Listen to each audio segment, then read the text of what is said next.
dos grandes desafios da quarentena é diferenciar o que tem na mudança de comportamento do nosso filho quando ela existe, que está relacionado à fase do desenvolvimento da vida deles e, portanto, aconteceria de qualquer jeito e é natural, ou o que tem a ver com a mudança de comportamento dos nossos filhos relacionado à quarentena.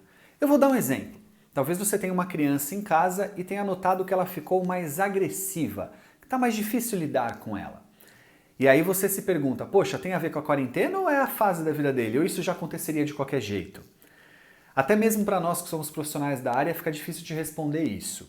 Porque é natural que crianças ao longo do seu desenvolvimento às vezes passem por momentos da vida em que eles ficam mesmo um pouquinho mais agressivos ou irritadiços.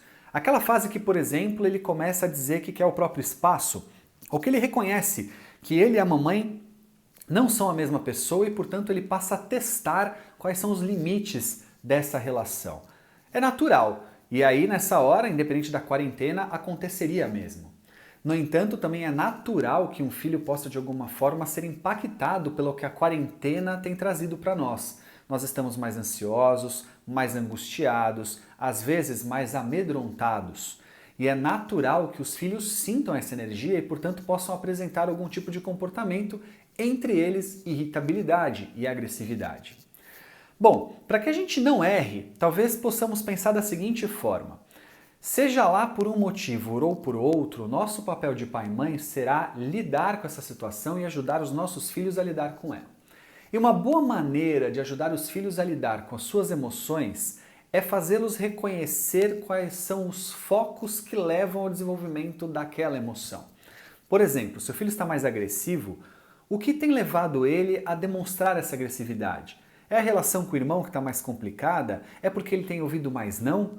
É porque ele está ficando mais tempo sozinho e longe dos amigos? Tente junto ao seu filho, se ele for muito pequenininho, ler de longe e trazer essa perspectiva de leitura. Se ele for um pouco maior, junto com ele, trazer discussões e leituras que ajudem ele a perceber quais são os gatilhos dessa irritabilidade.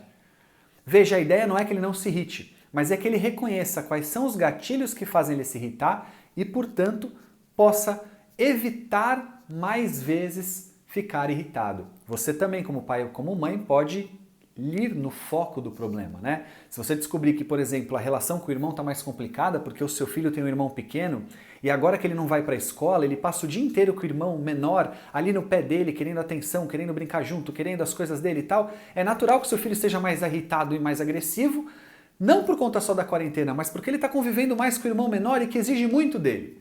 E se você perceber isso, em vez de ficar preocupado se isso é um problema ou não, uma patologia ou não, você talvez possa focar no problema e dar mais espaços e delimitar mais os espaços dentro da sua casa para que o seu filho tenha mais espaço. Eu estou dando só um exemplo, poderia dar milhares, mas em todos eles haveria uma regra. Tente identificar os gatilhos que levam o seu filho a ficar mais irritado ou agressivo e com isso você terá uma chance de ajudá-lo a ficar menos vezes assim. Se é pela quarentena ou pelo momento da vida, independentemente você terá um caminho.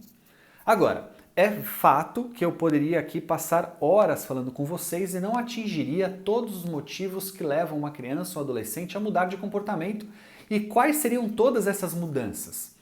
O que a gente pode estabelecer como um parâmetro, portanto, para ajudá-los num segundo momento é o que há de limite sobre o saudável.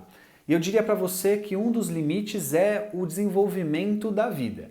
Se o seu filho tem mudanças de comportamento importantes durante a quarentena, mas que permitem a ele continuar com o dia a dia dele, com a vida dele, sem que você perceba que isso traz prejuízos severos, então agora é hora de focar nessa continuidade, quando acabar a quarentena, buscar ajuda, se continuar, entender melhor o que está acontecendo, buscar um psicólogo, pediatra, psiquiatra, a escola, mas agora focar em passar por isso.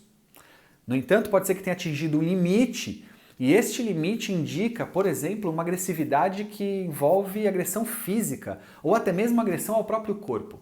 Ou indique uma ansiedade que faz com que ele esteja desenvolvendo tiques ou automutilação. Ou indique o desenvolvimento de uma depressão que faz com que ele cada vez mais se torne apático, tenha dificuldade de alimentação ou até mesmo de sono. Bom, nesse caso, o desenvolvimento natural da vida dele foi interrompido. Não é só que ele está mais agressivo ou arrumando mais confusão com os irmãos ou tomando mais bronca dos pais. Não, ele está com dificuldade de alimentação, ele está com dificuldade de sono e está talvez desenvolvendo uma depressão. Opa, sinal de alerta, busca de ajuda antes. Ou talvez o índice de ansiedade dele esteja fazendo com que ele desenvolva uma alergia ou tiques de automutilação. Opa, preciso de ajuda antes. Então, no primeiro momento, observar que independente da quarentena ou da fase da vida, há gatilhos que fazem com que o seu filho apresente aqueles sintomas de ansiedade, de agressividade, de irritabilidade, de apatia, e encontrar esses gatilhos é ajudá-lo a lidar com isso. Caso contrário, tenha passado de um limite, bom, aí é hora de buscar ajuda, porque significa que passar do limite é uma interrupção da continuidade da vida, em que essa interrupção indica que ele está realmente sofrendo exageradamente. Aí não vai dar para esperar, é melhor você buscar ajuda o quanto antes. Ok?